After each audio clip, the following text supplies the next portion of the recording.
Bendito seja o Senhor, que olhou com olhar de misericórdia para o teu povo, que nos chamou para te servir, que nos chamou para fazer parte desta família.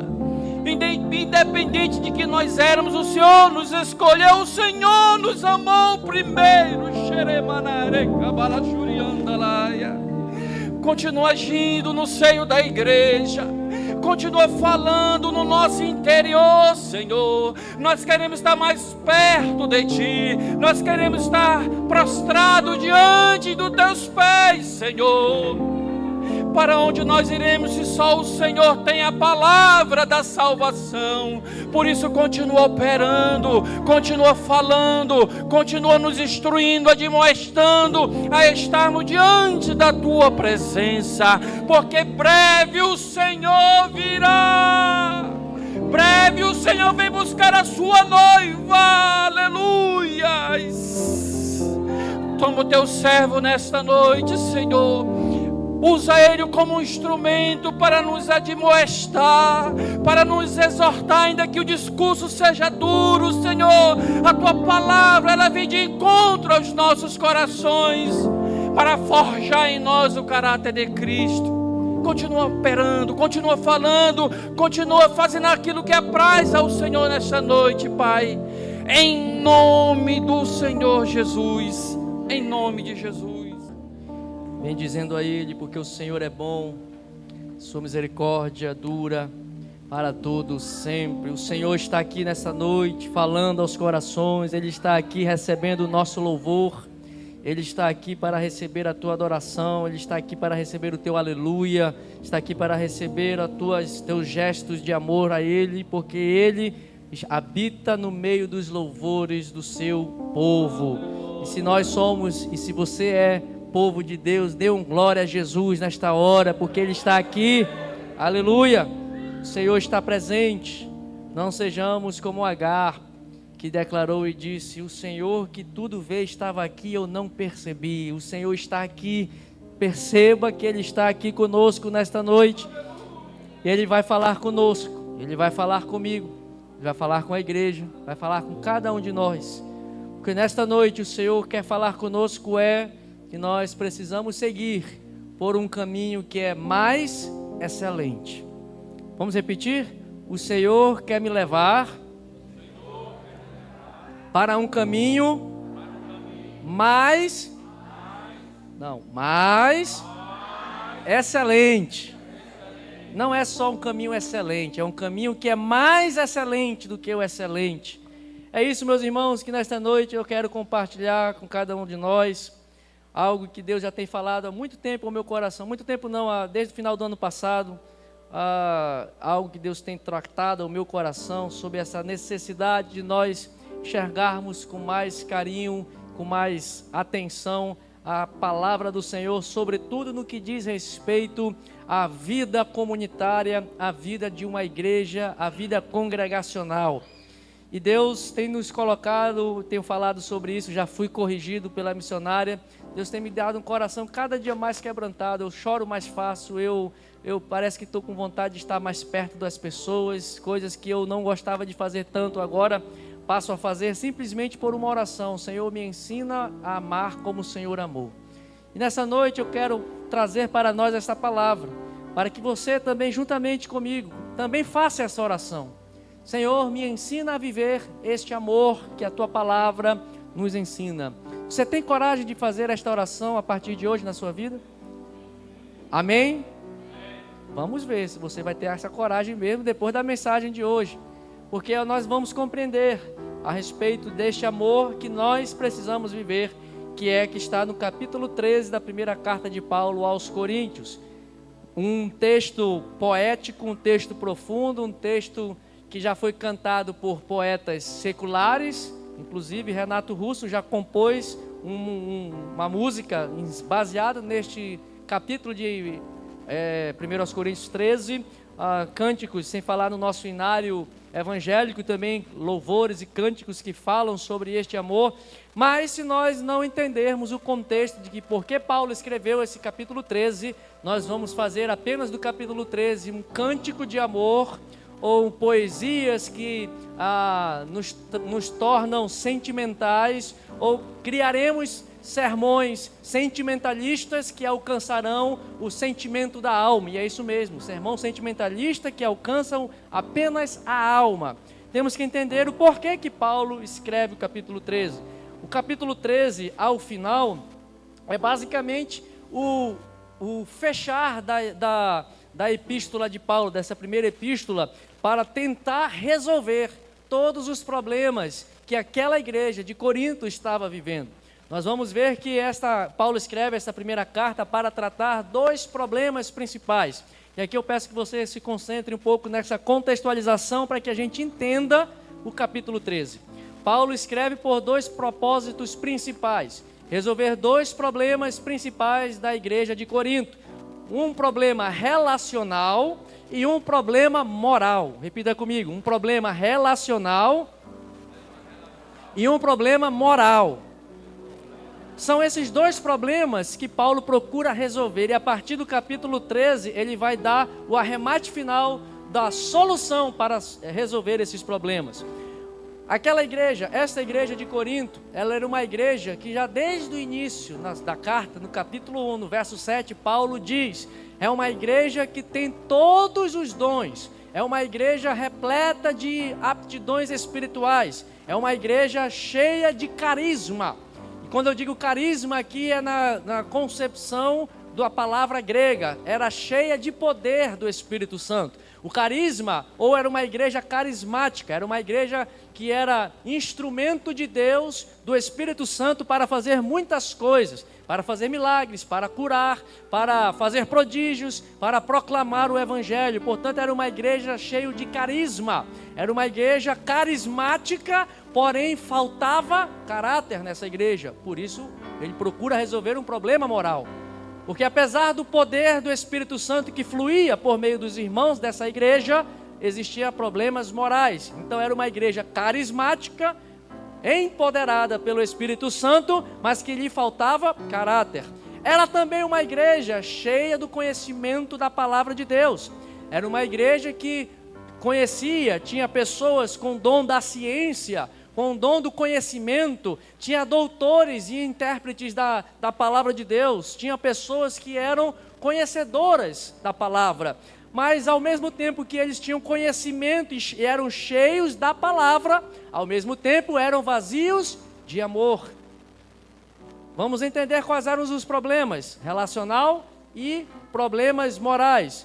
Os problemas relacionais que essa igreja enfrentava, capítulo 1, versículos 10 ao 14, capítulo 3, verso 1 ao 23.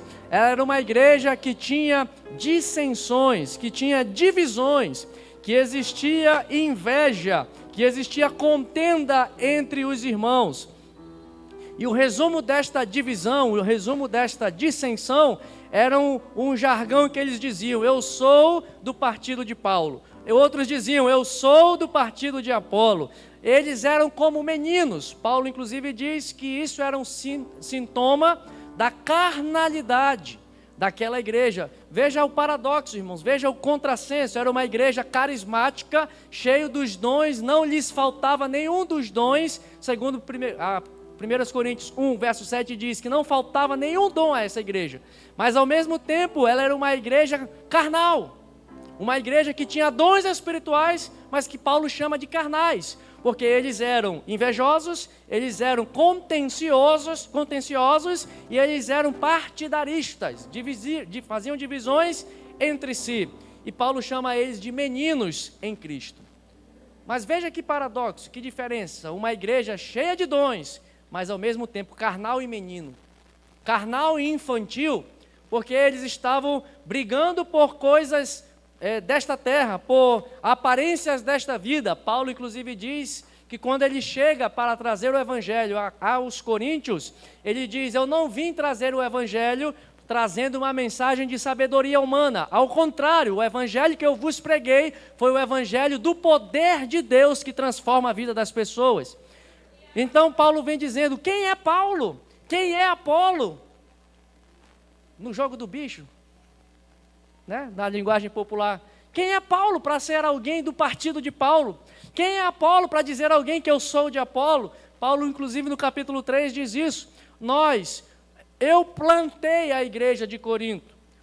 Apolo regou a igreja, mas quem deu o crescimento da igreja foi o Senhor. Portanto, nem aquele que planta e nem aquele que rega é alguma coisa. Estes são apenas ministros, mas quem é verdadeiramente alguma coisa é aquele que dá o crescimento. O Senhor, Deus Todo-Poderoso, é Ele que importa. Paulo está falando para essa igreja, não sejam meninos nesses partidarismos, invejas e contendas. Outro problema relacional, eles eram soberbos e autossuficientes. Claro, tinham muitos dons, sabiam fazer muitas coisas, falavam muitas línguas, tinham interpretações de línguas, tinham dons de fé, tinham dons de milagre, claro, vão se ensoberbecer. Isso é a prova da infantilidade e da carnalidade dessa igreja. Eles se achavam autossuficientes, cada um se achava superior aos outros e diziam, não, eu tenho o dom de línguas, eu sou maior do que tu não tem o dom de línguas. Eu sou maior do que você porque eu tenho o dom da profecia e você não tem, então eu sou maior, eu sou o maioral. E isso, na versão da nossa Bíblia, do Jubileu, diz o seguinte, eles andam inchados, andavam inchados, soberbos, se achando. Você já ouviu alguém que se acha? Fulano se acha, não é isso? É o último pacote, é a última bolacha do pacote, é a última Coca-Cola do deserto. Fica inchado, se achando alguma coisa. Estão cheios de si mesmos. Paulo diz, vocês não são nada, nós não somos nada sem Cristo Jesus. Outro problema de relacionamento que eles tinham, contenda judicial entre os irmãos. Eles tinham problemas, tinham contendas judiciais que ao invés de resolverem entre si, procuravam os ímpios para resolver, e Paulo exorta e diz, por um acaso não existe alguém que seja sábio o suficiente para julgar as vossas causas? Capítulo 6, verso 5.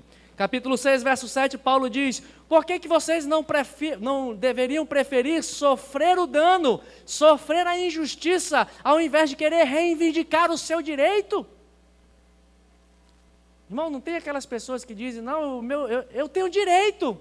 Tem gente que diz assim, eu tenho direito disso, eu tenho direito daquilo, eu vou reivindicar os meus direitos. Tem um programa, aliás, tinha um programa, não sei se ainda tem, exija os seus direitos. As pessoas querem ter direitos para isso, direito para aquilo, é meu direito isso, é meu direito aquilo, e os deveres nossos. Paulo está dizendo para isso, vocês não conseguem entender que a igreja, o povo de Deus, vai julgar a terra, e vocês estão levando as vossas causas para serem resolvidas entre os iníquos. Problemas relacionais de contendas entre os irmãos. Outro problema relacional que existia era o egocentrismo, principalmente daqueles que se achavam mais maduros, os que tinham mais conhecimento. Isso está no capítulo 8 de 1 Coríntios, os mais maduros, aqueles que achavam que tinham mais conhecimento da palavra, eles não se importavam com aqueles imaturos, com os novos convertidos, e faziam coisas que escandalizavam aos novos convertidos, que escandalizavam aos imaturos, porque eles se achavam, não, eu tenho fé para fazer tal coisa, eu tenho fé para comer carne, e este era o ponto do capítulo 8. Se comer carne, Paulo diz, escandaliza o teu irmão, então não coma, porque se você for causa de tropeço da fé do teu irmão, mesmo que você tenha maturidade suficiente para fazer estas coisas, mas você estará incorrendo em pecado, porque você faria com que aquele por quem Jesus morreu tropeçasse, seria você, a tua maturidade te autorizaria a levar alguém imaturo, novo convertido a tropeçar? Paulo no capítulo 8 diz isso, problemas de relacionamento, pessoas... Eu já sou maduro, eu já sou crente o suficiente, eu já tenho fé suficiente, esse novinho que está chegando aí é que rale para aprender e conhecer as coisas de Deus. Paulo está repreendendo isso e dizendo, não é isso que se deve existir no meio do corpo de Cristo. Mas os problemas morais, que Paulo também passa a tratar, capítulo 5, a imoralidade, tinha prostituição tal, tinha fornicação tal no meio daquela igreja que era cheia dos dons. carismática, cheia de todos os dons espirituais, mas era carnal, era menino, era infantil, e ela não repreendia a imoralidade que estava no meio. Paulo diz no capítulo 5, versos 1 ao 5 de 1 Coríntios, que existia uma prostituição tamanha, uma fornicação tamanha, a ponto de que o filho se deitava com a mulher de seu pai. E isso não causava espanto à igreja. Problema moral, problema da imoralidade que existia naquela igreja. A malícia, a maldade, o fermento velho, 1 Coríntios 5, versículos 6 a 8. A malícia que Paulo diz aqui é aquela vontade camuflada de fazer mal ao irmão, falar mal em oculto, manchar a honra do irmão às escondidas. Isso é malícia. Maldade, por outro lado, é fazer o mal por dolo, por vontade. Não é o sem querer querendo, é o querer querendo fazer o mal. Paulo está dizendo a esses irmãos, isso é um fermento velho, vocês precisam se relacionar com os pães asmos da verdade e da sinceridade uns com os outros.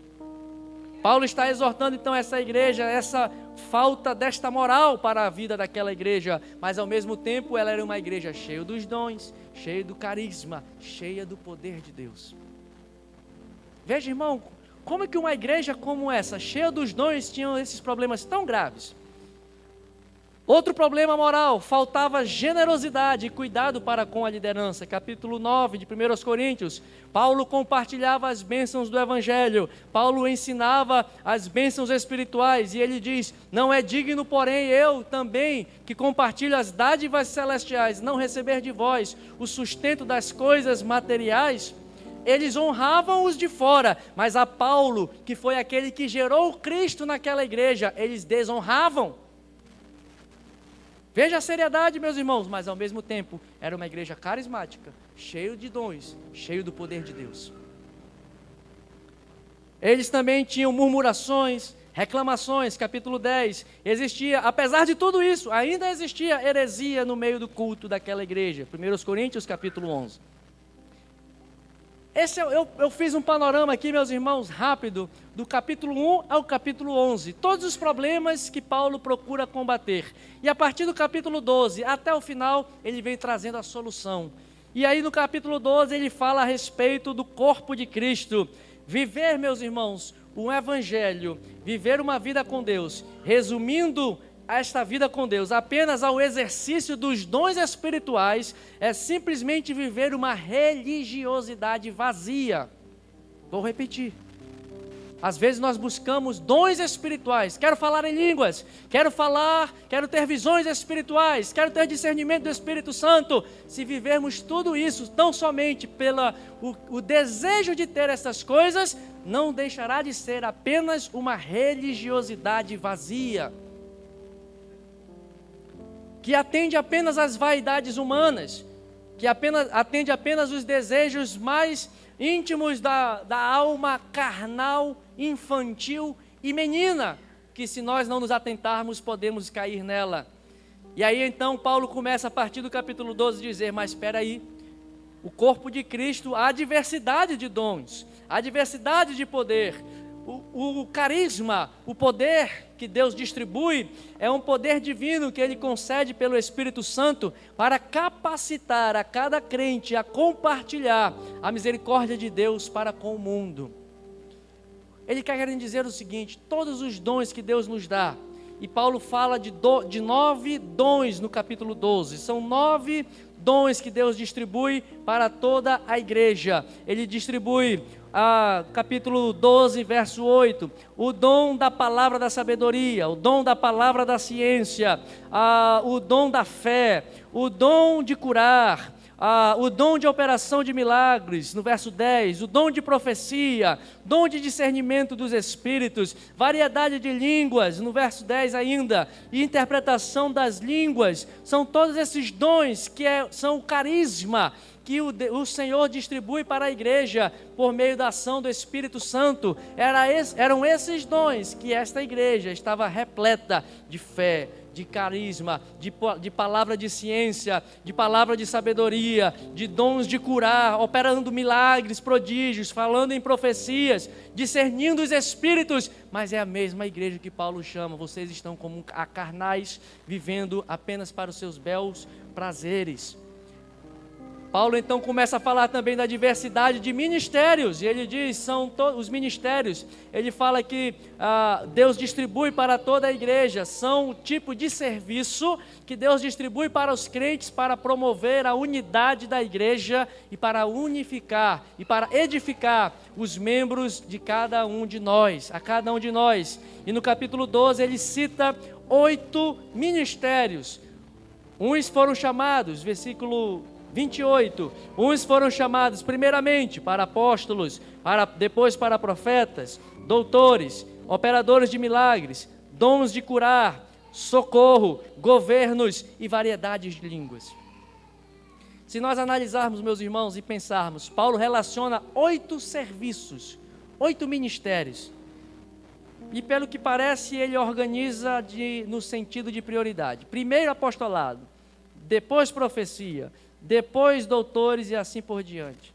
Ao que parece, ele coloca em sequência de proeminência de cada ministério. Mas talvez alguém pode discordar, afinal de contas ele era apóstolo. Então, se ele era apóstolo, talvez eu vou puxar a sardinha para a minha brasa, eu vou dizer que o apostolado é melhor. Afinal de contas, o apóstolo é aquele que enviou a Jesus.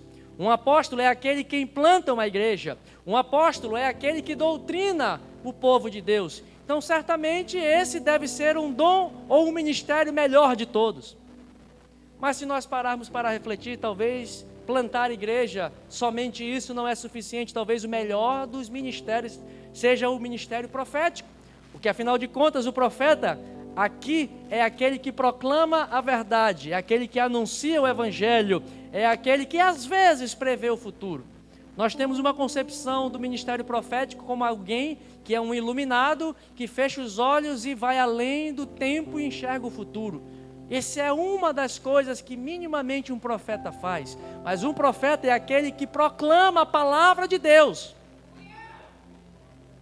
É aquele que proclama o evangelho. Se eu quiser me apropriar disso nesta noite, eu sou profeta de Deus na sua vida hoje, porque eu estou proclamando a palavra de Deus. Então deve ser esse o melhor dos dons. Talvez deva ser esse o melhor dos ministérios. Afinal de contas, aquele que proclama o evangelho vai ganhar vidas. E diz Daniel que aquele que ganha vidas brilhará sempre eternamente como as estrelas nos céus. Como lemos em Provérbios, na nossa leitura, aquele que ganha a uma pessoa, ele resplandecerá sempre como a luz. Talvez esse seja o melhor dos dons, dos ministérios. Talvez alguém pode pensar assim, talvez acho que não seja isso. Apostolado é bom porque planta a igreja, mas acho que não é o melhor dos dons nem dos ministérios. Talvez o ministério profético, esse que é o melhor. Talvez outro possa dizer não, o ministério do doutor, talvez este é o melhor. O doutor, o ministério do mestre, é aquele que é um professor. A palavra aqui é didáscalos, é aquele que ensina com primazia, aquele que ensina a palavra de uma forma profunda e fácil de ser compreendida. O doutor nós podemos comparar como o dedinho da nossa mão. É aquele que pega um texto da Bíblia e como a gente coloca assim no ouvido, que vai lá dentro, coçando lá no fundinho do ouvido. Se você colocar o dedão, você não consegue. Mas o doutor é aquele que pega um texto, um versículo, e ele faz um livro daquele texto. Talvez esse seja o melhor dos dons, porque é alguém que é conhecedor, tem uma iluminação profunda da palavra. E eu me lembro do pastor Edmar que sempre ora: Senhor, revela para o teu filho o profundo e o oculto da tua palavra, todas as vezes que ele ora. Talvez seja esse o melhor dos ministérios. Aí outro pode virar e dizer: não, acho que não, o operador de milagres é que é melhor, porque esse daí é aquele que pelo Espírito Santo faz coisas prodigiosas. Houve um homem, houve um evangelista há um certo tempo na África, me foge o nome dele agora, em que ele tinha um ministério em que ele conseguia, Deus o usava poderosamente na operação de milagres, em que os membros daquelas pessoas que eram amputadas naqueles países africanos, por conta das minas, ele orava e os membros daquelas pessoas cresciam. Talvez esse seja o melhor dos ministérios. Porque junta multidões, afinal de contas, pelo fato de Jesus fazer tantos prodígios e milagres, as multidões o seguiam, até que chegou um dia e ele perguntou: vocês só querem vir a mim por conta do pão que perece, mas o pão que permanece vocês não buscam. E aí então é que Jesus diz: vão embora se vocês quiserem, a palavra é dura, não podem ir embora. Jesus vira para o discípulo e diz também: e vocês também querem ir embora? Aí então Pedro: Senhor, para quem? Não é para onde não. Para quem iremos, se só tu tens as palavras de vida eterna? Talvez seja esse o melhor dos ministérios, operador de milagres. Então talvez seja esse que nós devamos buscar. Outro pode vir e dizer: não, talvez o dom de curar seja melhor. Porque afinal de contas as pessoas estão enfermas, as pessoas estão cancerosas, as pessoas estão emocionalmente debilitadas, as pessoas precisam de uma intervenção divina, do Jeová Rafa, que curador. Talvez esse seja o melhor dos dons a ser buscado. Outro pode dizer: não, acredito que não, talvez o dom de operar socorro, de auxiliar o pobre, de vestir aquele que está desnudo, de socorrer o faminto, de levar pão àquele que não tem nada para comer, talvez seja o ministério do socorro, talvez esse seja o melhor. Outro pode vir dizer: não, melhor mesmo é o ministério do governo.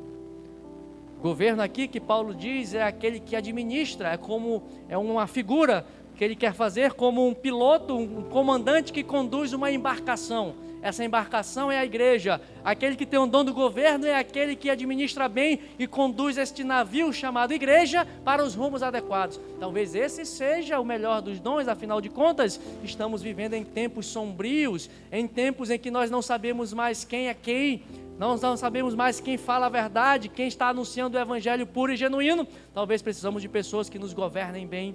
Outros podem dizer: não, acho que o melhor de todos é a variedade de línguas.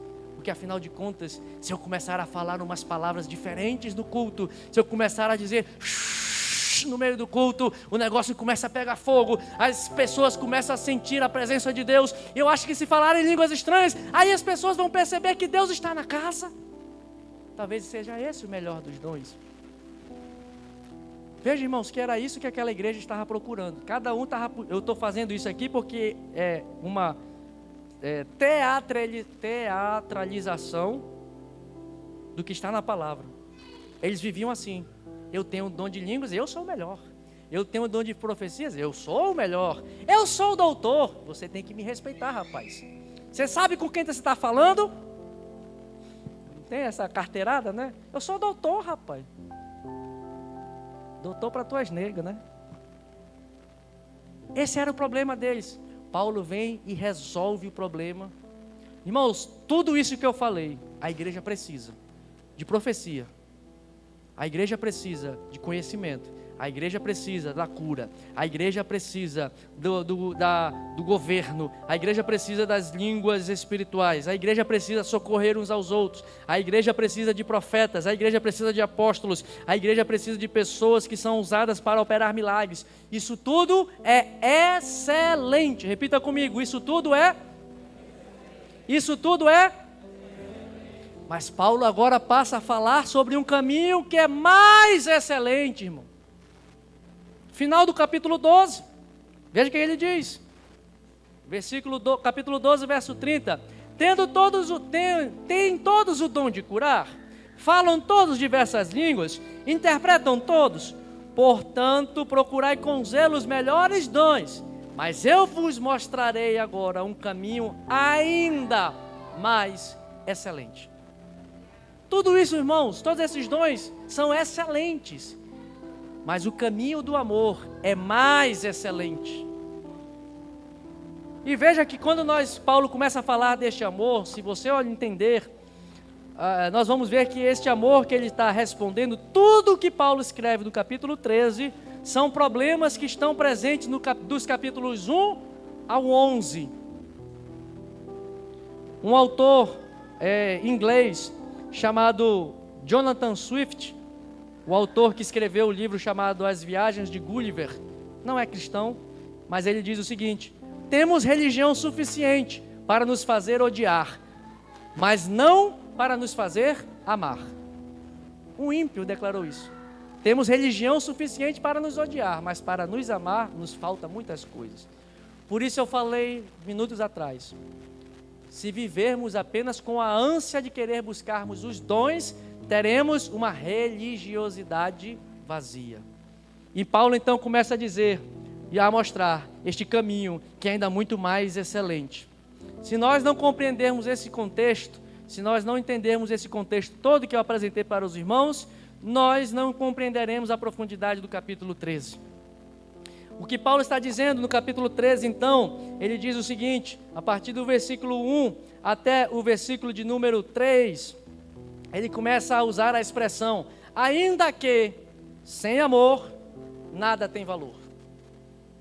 Repita comigo, ainda que sem amor, nada tem valor. Diga para o seu irmão, ainda que sem amor, nada tem valor. Ele constrói essa fórmula para nos mostrar o que verdadeiramente importa.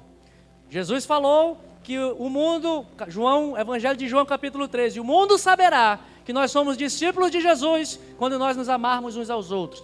Jesus, quando fala para aquele jovem rico, ele está falando, o jovem rico pergunta para Jesus, Jesus, o que é necessário fazer para herdar a vida eterna? Jesus diz, vende todos os teus bens, dá aos pobres e segue-me. Jesus falou, dura coisa, o jovem falou, coisa difícil é essa.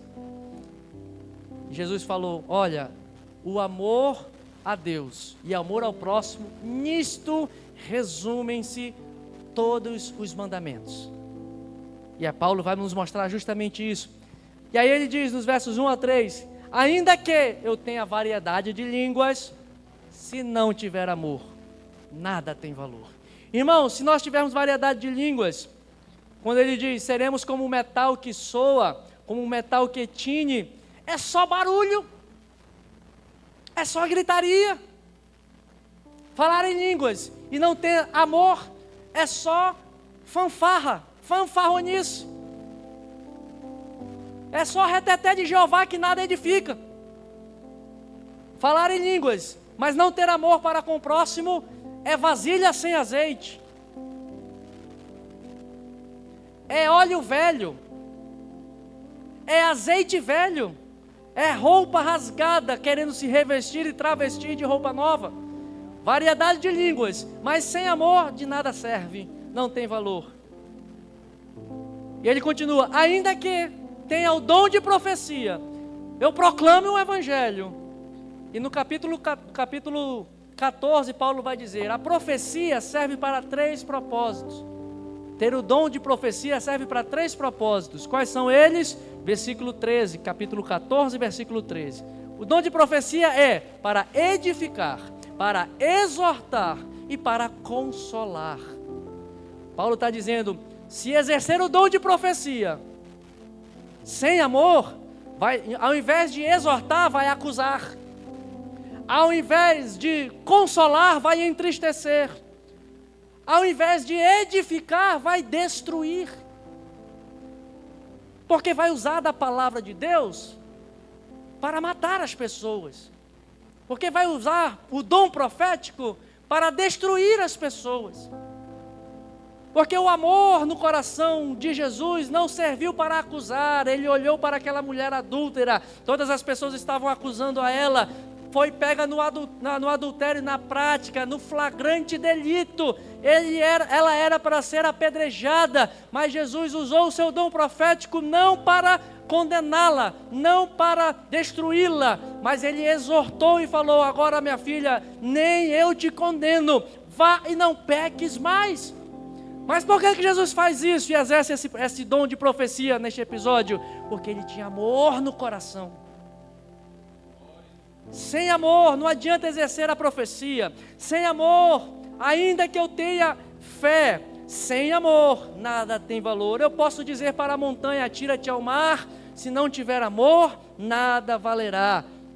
Se eu tiver o dom de socorro, afinal de contas, esse deve ser o melhor dos dons, porque o apóstolo Tiago diz que a verdadeira religião é aquele que cuida dos órfãos e da viúva. Então, se eu cuido do órfão e socorro a viúva, talvez esse seja o melhor dos dons. Paulo está dizendo, se não tiver amor não adianta. Sabe por quê? Porque você vai fazer o socorro e dizer, eu sou o único que faz o socorro na casa. Eu sou o único que cuida das pessoas. Eu sou o único que tenho compaixão das pessoas. E vai estar imbuído de vanglória, e vai estar imbuído de coisas. E olha o que ele diz, se distribuir os meus bens aos pobres, ou entregar o meu corpo para o sacrifício, sem amor, nada tem valor. De que adianta o dom da fé, da profecia, variedade de línguas, do socorro, se não houver amor? E aí ele vai falar então, o que é o amor? A partir do verso 4 até o final. O amor é sofredor. Outra versão diz, o amor é paciente. A paciência, o amor sofredor, é aquela capacidade infinita de suportar a injustiça e de suportar a afronta. É aquela capacidade de perdoar 70 vezes 7. É a paciência esticada ao máximo da longanimidade sem romper. É não levar os irmãos para a justiça como eles estavam fazendo. É não contender com seus irmãos. Veja que se nós encaixarmos no contexto de Coríntios, nós vamos ver que é muito mais do que apenas uma mensagem melosa para se cantar e chorar no Love Gospel.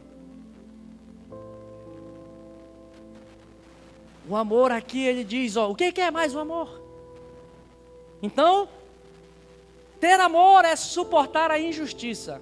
É o que Jesus diz, bateu o lado da tua face, dá o outro lado. O que ele está dizendo aí? Ele não está dizendo para você ficar apanhando na rua não, irmão, não é isso que ele está dizendo não. Jesus não está dizendo para você ficar como um bobo aí na rua, apanhando das pessoas. Se alguém te bater, dá de volta nele. Se alguém vier te agredir, revide, é legítima defesa. Não é isso que Jesus está falando nessa passagem. O que ele está dizendo é o seguinte, se alguém te injuriou, se alguém causou uma injustiça a você, não busque indenização dessa injustiça, sofra a injustiça por amor. Afinal de contas, foi isso que Jesus fez por mim e por você. Sofreu a culpa por amor. O amor é benigno. Ser benigno é alguém que é doce com aquele que é amargo consigo. Ser benigno, o amor que é benigno é o amor que é aquela pessoa que é amável para com o maldoso e para com o malicioso, que fala mal, como estava acontecendo naquela igreja. É ser doce para com todos. Mesmo que alguém venha com malícia, mesmo que alguém venha com maldade contra mim, eu sou benigno para com essas pessoas. Esse é o caminho que é mais excelente. Você pode não ter nenhum dos dons, mas se você está vivendo neste nível de excelência, este é o melhor caminho para andar. O amor não é invejoso, e era o que mais existia na igreja dos Coríntios, inveja. Porque esse aqui canta melhor, esse aqui toca melhor, esse aqui prega melhor, esse aqui ora melhor. E tinha uma inveja entre os irmãos. O amor não é leviano, ou seja, o amor não come carne para escandalizar o meu irmão. O amor não é soberbo, o amor não se porta com indecência, o amor não busca os seus interesses. E para nós finalizarmos, meus irmãos, o amor nos amadurece. O amor nos faz maduro. Diga para o seu irmão, o amor te amadurece. É por isso que Paulo diz, quando eu era menino, vocês lembram que eu falei lá que era uma igreja carismática, mas carnal e infantil? Vocês são meninos, porque vocês são invejosos, contenciosos, criam divisões entre vocês. Aí Paulo diz aqui, eu também já fui assim. Quando eu era menino também dessa maneira. Quando eu falava como menino, quando eu sentia como menino. E quando é que Paulo era quando um menino? Antes do caminho de Damasco. Ele fazia tudo o que fazia, porque ele achava que aquilo era a verdade que tinha para ele, perseguir os crentes. Quando eu era menino, quando eu era imaturo, eu falava como menino, sentia como menino, discorria como menino, mas agora, logo que cheguei a ser homem, agora que eu sou maduro na fé, acabei com as coisas de menino. Acabei com a inveja. Para que ter inveja de Pedro? Por que ter inveja do apóstolo Tiago? Por que ter inveja de João, que andaram com Jesus? Certamente Paulo pode ter pensado nisso. Eu não andei com Jesus aqui, eu persegui a Jesus. Ele ficou provavelmente criando algo no seu coração, mas ele diz: agora eu cheguei à maturidade, agora eu sou homem. E o que levou Paulo a esta vida madura? O caminho que é mais excelente, que é o amor. O que resta então, meus irmãos? A fé, a esperança e o amor. Estes três, porém, o maior de todos é o amor. Quero convidar os irmãos a ficarem de pé e fazer esta aplicação. O amor é maior que todos os dons, porque o amor é quem permanece. Havendo profecias, disse Paulo aqui, cessarão. Havendo operações de milagres, quando se manifestar aquele que há de vir, nada mais existirá. Quer saber de uma coisa, meus irmãos? Nós não fomos salvos da morte pelos milagres que Jesus operou. Nós não fomos transportados do império das trevas e do inferno por meio do poder miraculoso de Jesus. Nossa dívida do pecado não foi paga pelos prodígios que Jesus fez na terra. A morte, o império das trevas e as dívidas foram todas resolvidas pelo grande e sublime amor de Jesus. O amor supera a morte, o amor supera a injustiça, o amor supera as trevas, o amor supera as dívidas. Perdoa-nos, assim como nós perdoamos a quem nos tem ofendido. Foi a oração que Jesus ensinou. O amor supera as dívidas. Jesus morreu para nos dar vida. Ele se submeteu às trevas para nos trazer para a luz. Ele recebeu o ódio para nos revelar o grande amor de Deus. Por que nós estamos nos odiando? Nessa noite, meus irmãos, eu quero fazer um convite. Jesus cravou no alto da cruz a cédula de dívida que pesava contra nós, por conta do seu grande e sublime amor. E eu quero fazer dois convites nessa noite. Convite para alguém que quer receber desse amor de Jesus, que sacrificou a sua vida para morrer por você.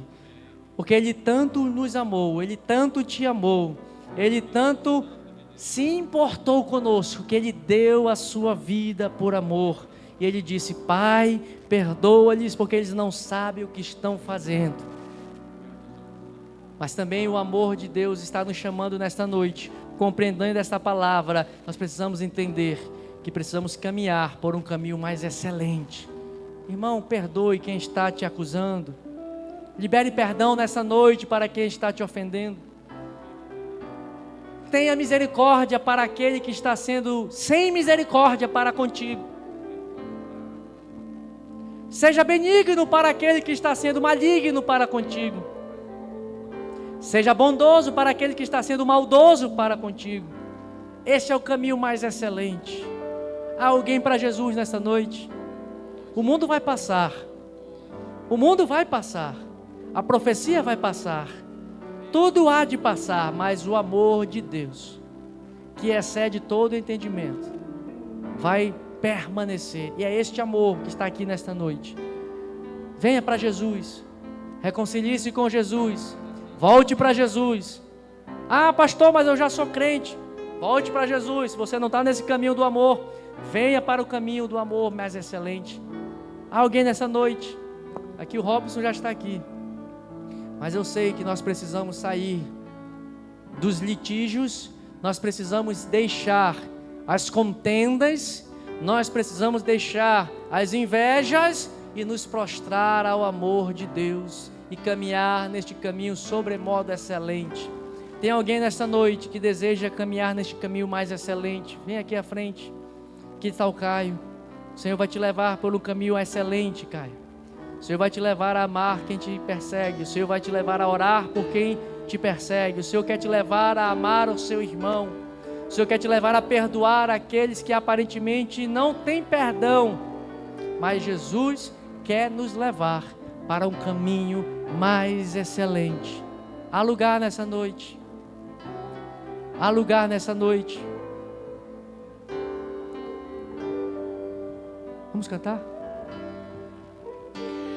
O mundo há de passar. Venha para Jesus. E toda profecia, os dons, as línguas, Tudo passa, irmãos. Tudo vai passar. Que existir. Porém, como aquele venha para Jesus. Se não tiver amor, nada importa. Derrama do teu amor sobre nós, Jesus. O amor é a essência de Deus e para sempre também vai viver. Se você souber, cante conosco. Bondoso e sem rancor, fiel e consciente, humilde, faz-nos humilde, Jesus.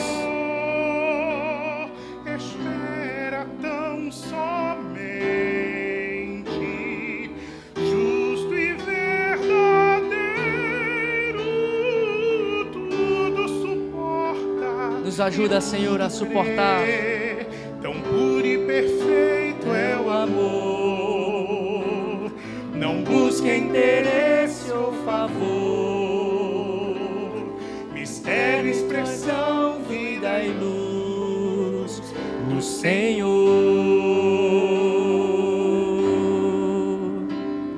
Se eu pudesse saber. Dom de profecia. Esse é o dom da profecia. De nada adianta. Fazer mover as dom da fé. Com minha fé. Se eu pudesse falar. Dom de línguas. Qualquer língua em qualquer nada adianta. Lugar, nada adianta. E desse meus bens ao mais pobre. Dom do socorro. De alguém. Se não tiver amor. Se não tivesse amor, de nada valeria. Se não tivesse amor, proveito algum teria.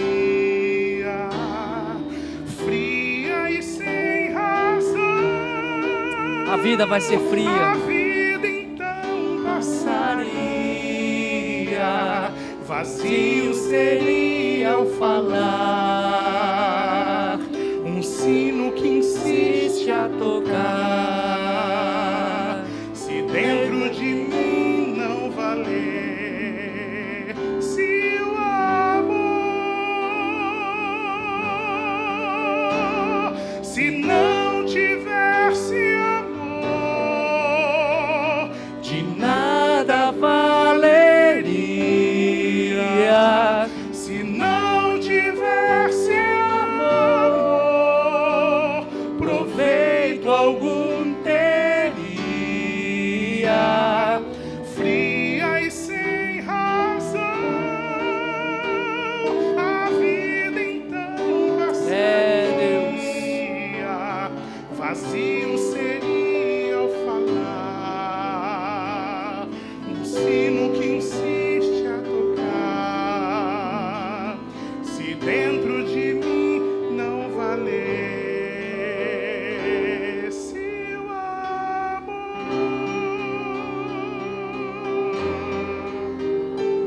Põe a mão no seu coração. Se você quiser orar com teu irmão aí, ore com seu irmão. Ore com ele que está do seu lado aí. Coloque a mão no ombro dele, dê um abraço nele. E diga: Senhor, nos ajude a viver este amor. Vai orando aí, irmão. Vai pedindo isso do Senhor. Vai clamando. Feche os teus olhos. Vai pedindo. Vai pedindo. Senhor, nos dá esse amor. Senhor, derrama sobre nós este amor, Jesus. Tua palavra diz que nos últimos dias o amor de muitos esfriaria. Tua palavra nos diz, Senhor, que nos últimos dias os homens seriam amantes de si mesmos. Os homens buscariam seus próprios interesses. Os homens seriam soberbos. E é isso que significa o amor esfriar, Senhor. Jesus, mas nós te pedimos nesta noite, sobre esta igreja, sobre esta congregação. Pai, derrama esse amor sobre nós. Derrama sobre nós este amor, Jesus, este mesmo amor que havia sobre ti, este mesmo amor que se compadeceu da prostituta, esse mesmo amor que se compadeceu da adúltera, este mesmo amor que se compadeceu do corrupto, do Zaqueu corrupto, este mesmo amor que se compadeceu do inconstante Pedro, este mesmo amor, Senhor, que atendeu a tantas pessoas, este amor, Jesus, que do alto da cruz perdoou aquele ladrão, culpado, condenado, pecador, mas o Senhor declarou para ele: hoje mesmo tu estarás comigo no paraíso. Jesus, quem somos nós para acusar? Quem somos nós para condenar? Quem somos nós, Jesus, para promover contenda entre os irmãos? Meu Deus e meu Pai, nesta noite, tem misericórdia de nós, Jesus. Jesus, nós não queremos ser uma igreja cheia de carisma, cheio do poder, mas não existir o amor em nossos corações. Derrama em nós o amor que está em Ti, Jesus. Derrama em nossos corações este amor que vem do alto, o amor que vem de Ti, Senhor. O amor que lança fora todo medo, o amor que perdoa a multidão de pecados. Senhor, nós queremos Te pedir, venha sobre nós, Jesus. Promova a restauração, a reconciliação entre os irmãos. Senhor, as contendas que porventura hajam entre nós, em nome de Jesus, sejam derrubadas e quebradas nesta hora. Senhor, faz-nos um, Jesus. Faz-nos um, ó Deus, para que o mundo saiba que nós somos Teus discípulos, para que o mundo saiba que o Senhor enviou a Ti, Jesus, como Salvador. Meu Deus, nós não queremos, Pai, ser como um metal que soa, barulhento, sem óleo e azeite, secos de Ti e do Teu amor. Jesus, nós não queremos ser um fermento velho da malícia, da maldade. Xalabacata, alabaiando, elabarra. Vai derramando agora, Jesus, nos nossos corações. Vai achando os lugares, Senhor. Vai achando os corações contritos e quebrantados nesta hora. Vai achando, Senhor, espaço em nossas vidas. Vai achando, Senhor, em nossos corações espaço para que nós possamos liberar o perdão. Tira o rancor, tira a inveja, tira o ódio, Senhor. Ensina-nos este caminho que é sobremodo excelente, que é mais excelente, Jesus. Precisamos de Ti, Senhor, que se não houver amor, nada seremos, nada seremos. Nós Te pedimos isso, ó Deus. Opera isso em nossos corações, ó Deus. É o que nós Te pedimos. Irmão, vai orando pelo teu irmão aí, vai abençoando, Deus vai mover aí, vai movendo, deixa Deus mover. Vai falando, vai orando com ele aí, vai orando com ele aí. Vai abençoando, vai liberando uma palavra de bênção sobre a vida dele. Vai prosperando, vai dizendo para ele: tu vai ser bendito. Bendita é a tua vida, bendita a tua casa, bendita será a tua família. Vai abençoando teu irmão, abençoa. Meus irmãos, nós nos vemos somente uma vez por semana. Aproveite esse momento para proferir bênção sobre a vida do teu irmão. Aproveite esse momento para declarar a vitória sobre ele. Aproveite esse momento para profetizar vitória sobre a vida dele. Vai abençoando, vai orando. Senhor, vai ordenando a tua bênção. Vai derramando a tua bênção dos altos céus sobre nós, Senhor. Derrama do teu mover sobre nós. Quebranta os corações, Senhor. Acha corações contritos e quebrantados. Precisamos de Ti, Jesus. Precisamos experimentar esta nova vida. Nos marca com este amor, Senhor. Marca, Senhor, porque o Teu amor nos constrange. O Teu amor que move em nossas vidas nos constrange, Senhor. Nos constrange, Jesus. Nos toca agora, Jesus. Toca agora, Jesus. É o que Te pedimos. Em nome de Jesus. Amém. Tudo está preparado aqui. A casa e o meu coração também. Que é sobremodo excelente, que é mais excelente, Jesus. Precisamos de Ti, Senhor.